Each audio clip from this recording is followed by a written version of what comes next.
Okay, we're here with Liz. Hello, friends. Welcome. And we're just chatting today, and we're talking about what is inspiring you now. What is your brain working on? What are you excited about? What is changing you? What are you learning?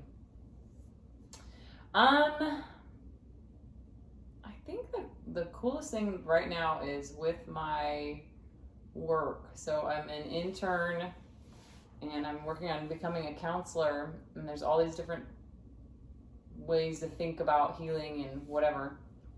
And I remember going through school thinking, it feels like the best people know how to offer is just coping strategies. And I don't know, something felt off about that. And felt like, well, maybe there's like emergency room coping strategies, that makes sense. And then maybe some, like a cast or like blood transfusions or medicine or whatever it is. And I think we're hoping to move into like a physical therapy level and then move to like a growth or, a growth stage, something like that. Anyway, so I tried on a lot of different theories and they all seem to have a lot of the same things in common.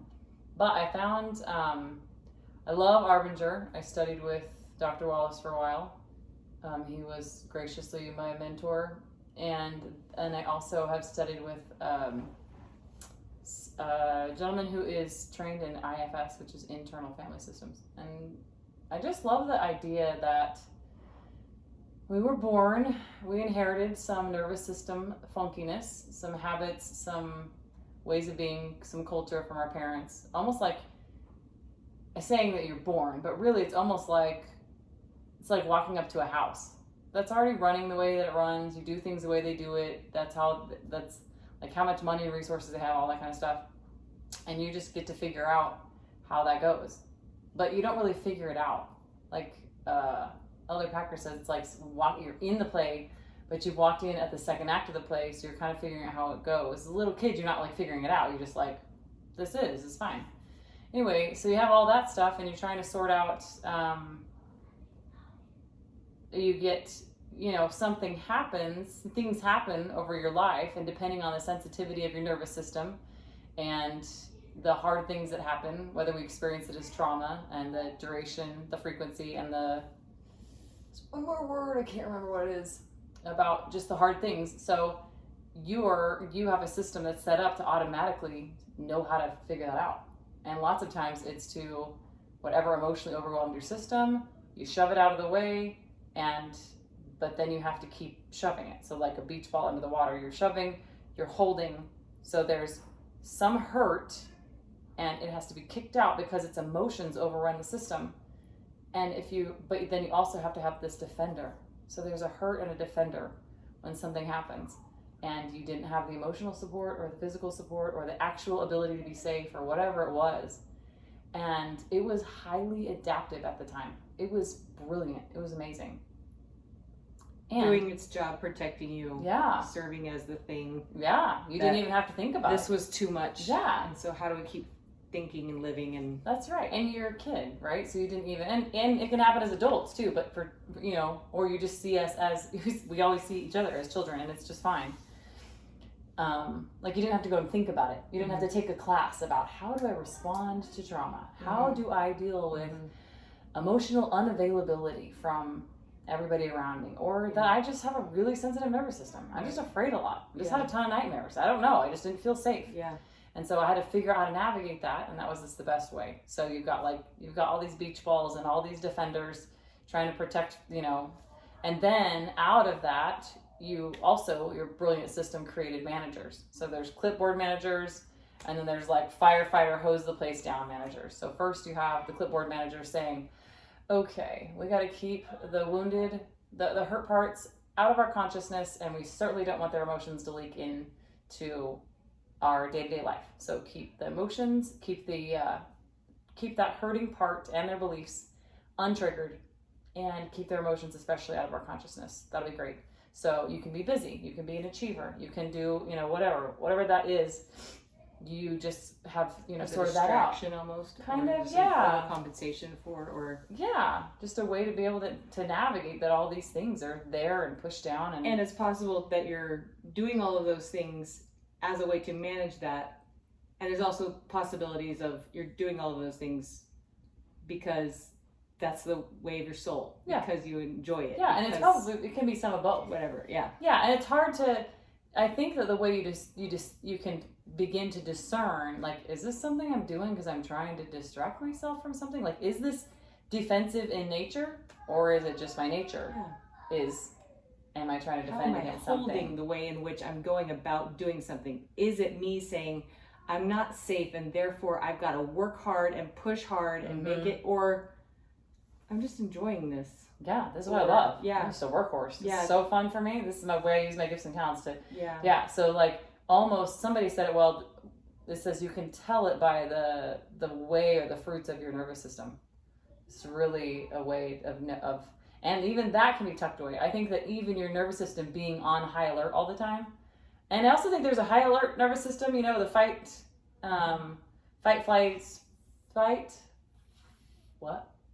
flight, freeze, or fawn, or flee, which is flight. Something. There's a lot of F words in there. Anyway, all of those, some it's engaging the nervous system up, and some it's like slowing that nervous system down. So you're just kind of that mid range is where things are kind of flowing and functioning. So depending on the way you roll, like that's why they're like, well, anxiety and depression, they're totally different. Well, kind of. One's up and one's down, but it's still a manifestation. And they also say they're kind of kissing cousins, so they're tricky. That's gross. It is gross.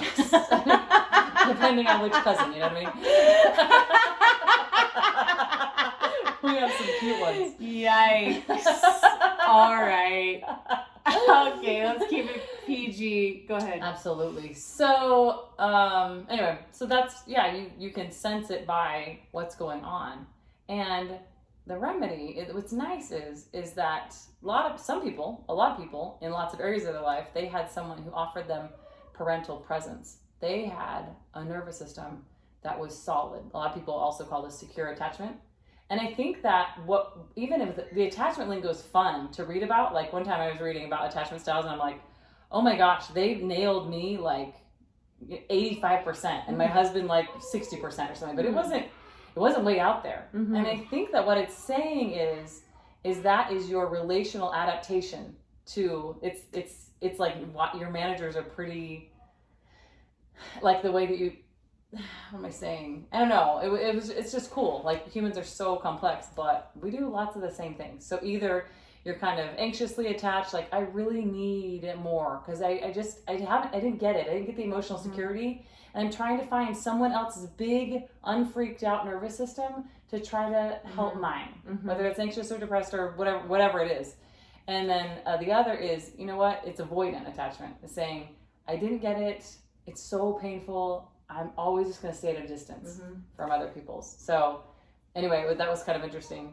But when you have that parental presence to offer somebody, it's like a kid that comes. They're freaked out about something. They're scared they ruined it. They're wondering what it means about them. If they break something, are they going to be angry? Am I not enough? Did it ruin the world? And if you are someone in that moment that can say, come over here. Look at my face. Do you think that changed how I feel about you, or that we can't move on? Yeah. You don't change me with your actions. You don't manipulate me with your emotions. I'm good. We're good here. You're good with me. You're safe with me. And I'll just hold you for a while to see, or whatever it is. That sense of you can regulate your nervous system to mine. You did not displace the sun from being the center of the universe. And you can find your place back there and use it as a body to, spin in orbit, and it holds you there while all these things are happening. So good news is I think that it's that God put us into families, so in part so that we could learn that we could be like him, because nothing rocks God. Nothing, all loving all the time in the world. Everything has, natural law lives and stands, and we get to kind of be a part of it. And if you experience that as a kid, you know how lovely that is to feel that secure attachment. And I think people do. I think you slice it up. It's not it's not linear. It's not black and white. But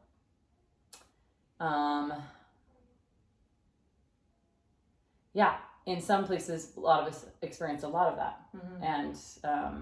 And probably the ways we experienced even little bits of it, it's probably our parents' immense growth from whatever they were figuring out from what they did or didn't receive. And I feel like it's such a beautiful catch-all that God is saying it's okay, because you're going to hold it together with whatever tactics, coping you can. You'll have managers, and when your manager's tactics fail, the firefighters will come out, and that's when we do a lot of numbing, distracting, eating, anything in that defensive world. And that's okay too, because you're going to grow up and you're going to recognize that you can survive. You did survive. And all of us have a light of Christ in us, that untouchable, untouched by trauma self that has access to God's nervous system, basically.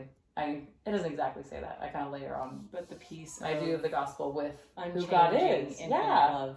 Yeah. That there's a part of it. The idea that there's a part of us that is untouchable by trauma, unchangeable by our history or anybody else's, is so compelling to me. And it's the only, one of my mentors says, it's not the first theory, IFS is not the first theory to have different ego states, but it is the first one to say, and also there's a self in there. And the dream is that you can go within something that existed before you, something that exists now. It can't be touched, it can't be changed. Yeah, it is more you than your defense mechanisms. You are in there, and it's different than doing. All of your managers and the defensiveness and the fear and the whatever we take things to mean lead us to be and do and act defensively, to try to get away from that. But yourself doesn't. It's not a being. It's a being way. It's, how would you feel if there was not a problem to solve? How could you be in the world if there wasn't a problem to solve? And it kind of sounds crazy, because we are solving problems, but we're not solving problems to become more loved or to prove to our trauma that we're not as lousy as we took that to mean when we were 7. And so so then the process becomes, I have that within me. I can practice going within and just recognizing through tight, like, sensations in your body, tight shoulders, twisting, burning, hotness, swirling stomach or whatever. And as self, just understand and just practice that difference between, if there wasn't a problem to solve and I was just sitting here breathing, knowing, being, loving, well then, how could I approach these nervous parts of me, these depressed parts of me? There's just a part of me that used those coping skills, including the anxiety and the depression we use, which are the side, what do you call that? Consequence of living and seeing in a way that feels defensive. Like, what would there be to be anxious about if you knew? Yeah. Full-time trying to defend. Yeah, full-time trying to defend. Create in some kind of subconsciously, though. Sense of safety. Yeah. So all of that as a self, you just start by you sensing what's in there. So if it's like if you just feel kind of an anxious part, you begin by just approaching that part after you breathe and become centered in being and loving, and you say, hey, anxious part, I see you in there. I'm glad you're here. Thanks for showing up. And you almost, and like in the end, this is kind of a fast forward-ish way of looking at it, but you say, I see what a good job you've done for me. When we were 7, we had no idea how to handle that. And you dominated. You crushed it. That was perfect. You helped us to survive. It was so beautiful. And it is a 7-year-old way to do it. There's no shame in that. The brain is great at figuring out, how do you get away from pain? How do you replicate it? Oh, that worked? Let's do that forever. And make it as broad as possible in every situation, in every scenario. So, yeah. And then you just say, thank you for showing up. You've helped me so much. It welcomes everything. Yeah. It's non-defensive. If everything is welcome, like Dick Schwartz has a book called No Bad Parts. It's very good. It's very approachable for everybody. And he just means it. And I remember reading Tattoos on the Heart. Father Greg, he's trying to help gang members. And he's like, it's my favorite kids killing all my other favorite kids. And you're like, wait, what? I mean, it's such a I listened to that book so many times because it was so like so healing. It's so like there's no enemies. Mm-hmm. But when you live so defensively, you wake up in the morning thinking, gotta fight the enemies, Mm-hmm. and everything's an enemy. Mm-hmm. It's just such a flip to say, my fighters and defenders are here. Thank you for showing up. You guys are the best. Could you? And then the next step is, hey, and I love your 7-year-old tactics. I don't know if I love them, but they don't bother me. It's welcome here. Yeah. I get what you're, because I see you. It's not because you're right. We're not 7 anymore. We're not, it's not that magnitude or the way we experience that magnitude of danger. It's not because it's right now, but because it totally makes sense and was adaptive and appropriate when we were 7. Right. And thank you for that work. And you can give them a trophy. You can give that part in your mind a trophy of acceptance, understanding, gratitude, whatever. There are no bad parts. They're really just trying to do their job. Mm-hmm. And it's become, I don't know if you even call it maladaptive, but really when you don't need it, then you're like, well, it's like wearing a cast too long, Mm-hmm. Or whatever. Mm-hmm. And you would say, well, that's not good for the arm. It kind of gets shrivelly and weird. Yeah. So then you say, thanks for showing up, defending part. If there's a defending part, I know for sure there's something it's defending. And so what is that? And it goes, then there's just a wound. Sort of unpack it. And say, You say, what are you trying to step? What's going on Yeah. with me? What do I have to believe? Mm-hmm. To believe that I have got to defend and I've got to be on. That's right. There's something I'm trying to Alert. keep out. Something I'm afraid of. Something I don't want to face. But with gratitude, that part will often step back just in your mind. Say, you mind if I talk to the wounded part? Whatever it is you're trying to defend. And you just, I mean, it's a little bit longer than all of this, but that's just the guts of it. You say, what is it? What shows up? How old are you? And you just introduce them to yourself and you bring them to the present, because all of our tactics from when we were little were awesome. But when we keep coming from that place, then we look through that trauma lens as if that either through that lens, it is really, IFS is just trying to bring you to the present. It's reminding you, I'm 45. I have a family. I know how to run a household. We're okay. Whatever is going to happen, God, and mostly that God is good.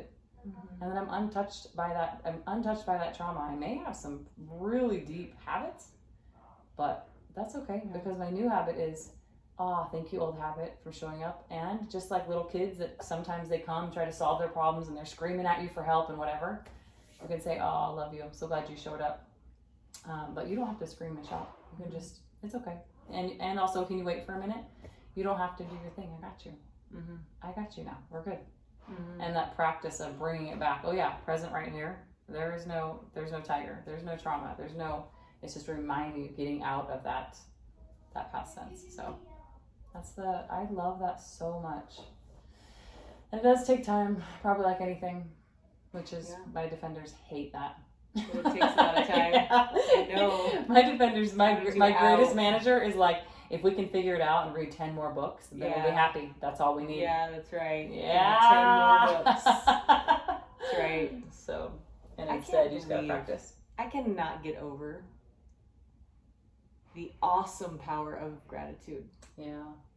That kind of shift in thinking and seeing yourself, your life, your circumstance, whatever it is. And of course, I'm not talking about,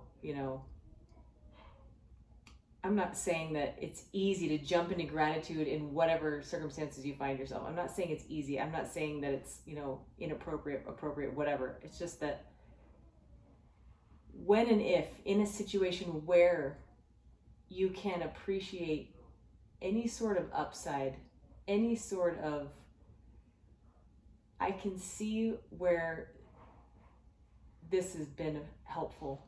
Mm-hmm. I know that, there's so many people that say, I've had this super difficult thing happen in my life. And the thing that's amazing about it is I wouldn't choose differently today, because it's made me who I am. And now I have an antenna or an ability to see other people in a similar situation, and I want to bless them. Yeah. I want to share the journey that I've been on with them and love them and support them and let them know what's on the other side of where they're at. Yeah. So what we might be wondering about is, well, how do you not let your managers run away with that idea? Okay, great, I'll just try to be more grateful, and it's almost like gratitude numbing or something. And I think you can just discern that does it feel defensive in nature?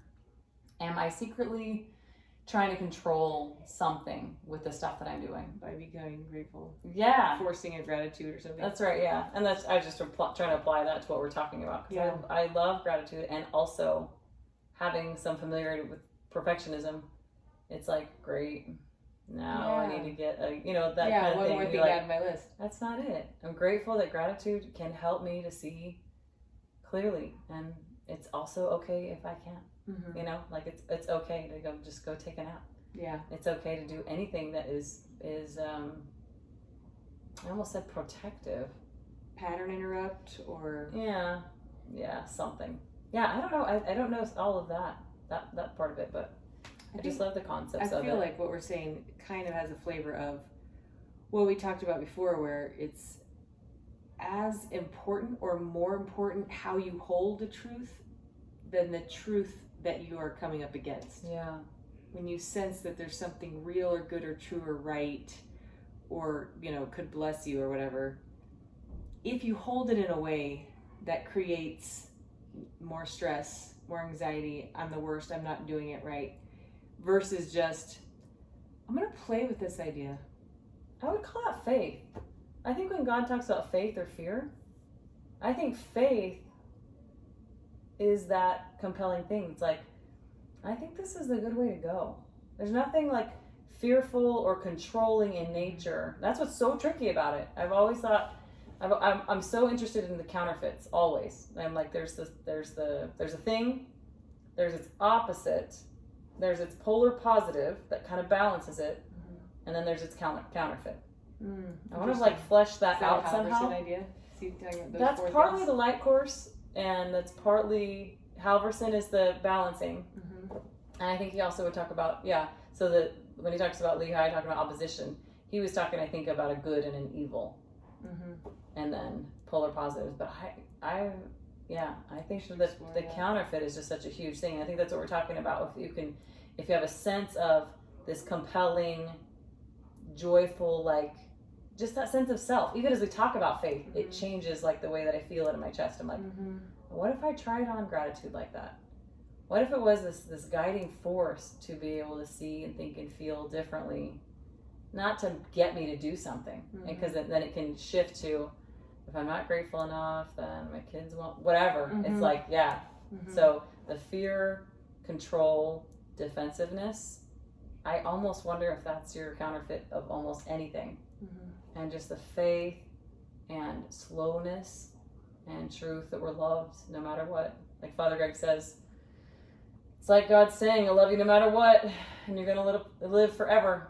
And if you get a better deal, you better take it. If you find a better deal, you better take it. I love it. I mean, there's a few more details in there, right? But it's just, I heard Elder Bednar give a talk that reminded me so much of this IFS idea. He's talking about what you build your foundation on.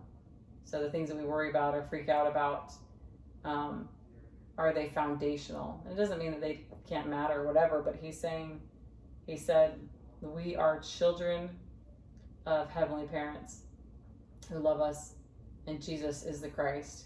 He's got the janitor keys. He's unlocked everything. He's taken care of all of it. He loves us forever.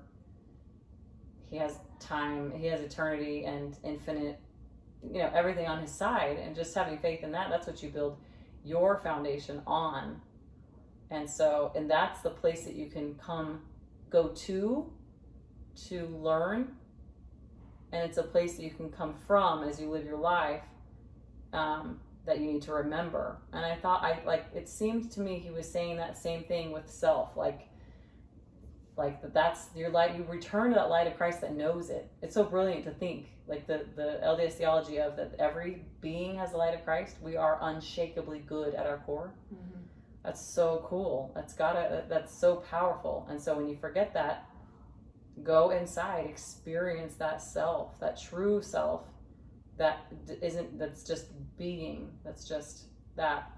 Reminds me of one more thing. So really cool friends spoke in church the day I was going to be talking about that Bednar talk. And he said, well, I'm a super old guy, and meaning super wise, but it was just a long time ago also, so it was a little different the way he was living his life, or just the way life was. For example, one day, Elders Quorum president called him. He had just dropped out of school. He said he didn't have any money, and he said his parents didn't have any money either, so he was going to figure out how to work or whatever. Elders Quorum president calls him, and he's like, sir, how you doing? Just wondering if you were thinking about serving a mission. He's like, well, I'm broke, and my parents are broke, so not really seeing how that's going to work out. So wasn't thinking about that, trying to find some work. Like, well, we as an Elders Quorum got together, and we want to support you on a mission if you want to go. And he's like, so I had to think about it, and I decided I would go, and it really changed my life. And then he talked about, somebody else, another guy that he baptized, and he found a girl, and they followed the gospel covenant path, and how much joy it brought them. It was so cool, and my mind went to a different version of the pre-existence experience, where one day we're just sitting around as this whatever we're doing with this giant premortal family, and Jesus comes up and says, Liz, me and mom and dad were talking, and we're wondering if you want to go on a mortal mission. And I'm looking at that, I'm looking at the folks who've already gone before me, and I'm like, oof, I'm broke. Those people are certainly broke. I don't even know if I got and then I'm gonna go. I don't have a body, so that's gonna be hard. I'm gonna make so many messes, and I'll be stuck. So I'll be bankrupt twice, and I won't be able to get out of it. And then there's the whole death thing. I'm not seeing how that's happening. So I'm just trying to scrape something together up here and figure out how we're gonna move forward. And he's like, well, yeah, so me and the parents, we talked about it, and they are the most wealthy beings of all universes. They own them all. But they don't really care about that. They create them for us, the beauty and the goodness. The earth's amazing. You can't even really mess it up. It's that abundant and that rich. And it's their whole joy and desire that you can go, because it's the way to learn how to be like them. And so and then I'm going to go. And I'm gonna go before you, and I got my giant janitor keys. I got every death, hell, mistakes, all of it. I'll go through what you went through. I'll feel what it was, so that you can know that if I had been you in your situation, I would have done the exact same thing. But I also know how to get out of it, and step at a time. I'm not worried about time and any of that. So, it's just my whole joy. I just would love for you to be able to go and grow in that way, and we just totally got you. So if you want to go on a mission, we just really like to support you in that. I just love you so much. So we thought about it, and we were like, well, with that deal, why the heck not? Yeah, it's a good deal. I don't know, it was just something really special about that. It's hard for me to hang on to that. I don't know why. I think I'm working through some of these habits and patterns and perfectionism and just junk. It's hard. It can still be hard to hang on, but even as I say it, I'm like, that really is true. You just don't jack with God's emotions, and you don't manipulate. They're just not a thing. They are not defensive or fearful. They're not trying to get anything. They're just not like us. Or there's no plan B. Yeah, they're not trying to controlling. They're not fearful. They're not manipulative. And when we are, their nervous systems don't shift a bit. If nothing, they become larger. They become more full of love for us, so that they can offer more, so that we can experience. Yeah. Anyway, that's a lot of talking, but that's what I'm excited about right now. It's been cool. So beautiful. Thank you, Liz. Yeah. So awesome.